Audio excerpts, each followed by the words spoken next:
Dinning Abibas va Rolexlari, qalbaki brendlar.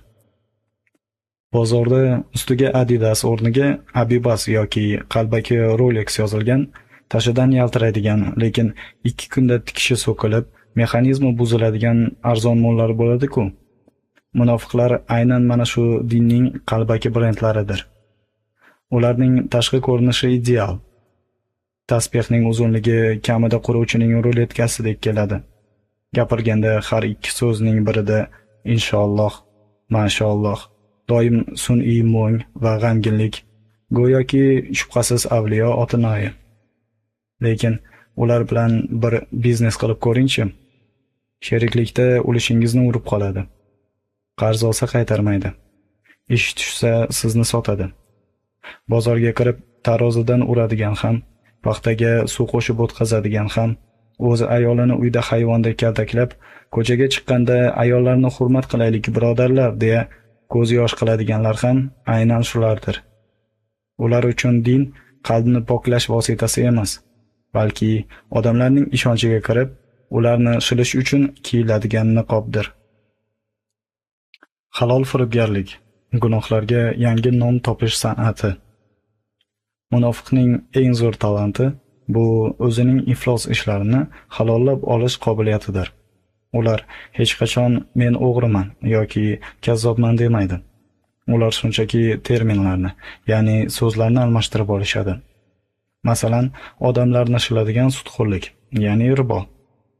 Bu nasiya savdoning qonuniy ustamasi deya almashtirilgan. Birovning haqqini o'zlashtirish, ya'ni o'g'rilik. Bu Allohning menga bergan rizqi deb olingan. Uydagi zulm va zolimlik esa oilani shariatda shar'iy boshqarish deya almashtirilgan. Qur'onda Baqara surasida Alloh aynan shularni ogohlantirgan. Qachon ularga yer yuzida fasod, buzg'unchilik qilmanglar deyilsa, ular biz faqat isloh qiluvchilarmiz, tuzatuvchilarmiz deydilar. Ularni eng dahshatli xususiyati shuki, o'zlarining qilayotgan pastkashliklariga o'zlari chin dildan ishonadi va buni islom nomi bilan oqlashadi. Do'zaxning eng tubidagi VIP joylar. Bir qiziq va dahshatli fakt bor. Alloh Qur'onda dinsizlarni, mushriklarni, butparastlarni yoki kofirlarni do'zaxning eng pastki qavatiga tashlayman demagan. Niso surasining 145-oyatida shunday deyiladi. Albatta, munofiqlar do'zaxning eng tubida, pastki qavatidadirlar deyilgan. Nega? Chunki ochiq dushman bu mard dushman. Uni bilasiz. Unga qarshi qanday turishni tushunasiz. Ammo munofiq bu ichingizga kirib olgan parazit virus. U siz bilan bir safda turadi. Siz bilan bir xil ovqat yeydi. O'zini do'st qilib ko'rsatadi va orqangizdan xanjar uradi.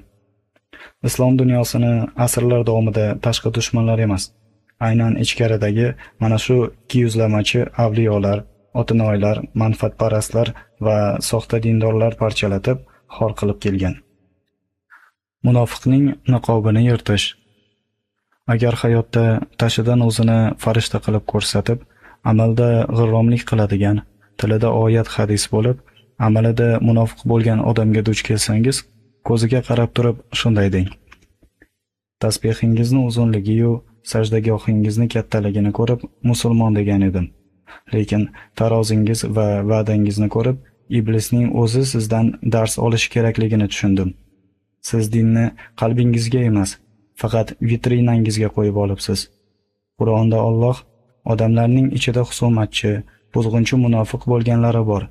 Ularni sen bilmaysan, biz bilamiz deb aynan sizni portretingizni chizib bergan. Iflos ishlaringizni oqlash uchun Allohning oyatlaridan niqob yasashni bas qiling.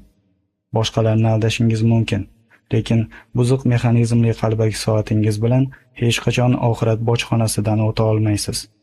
Avval odam bo'ling, keyin avliyolikni da'vo qilasiz.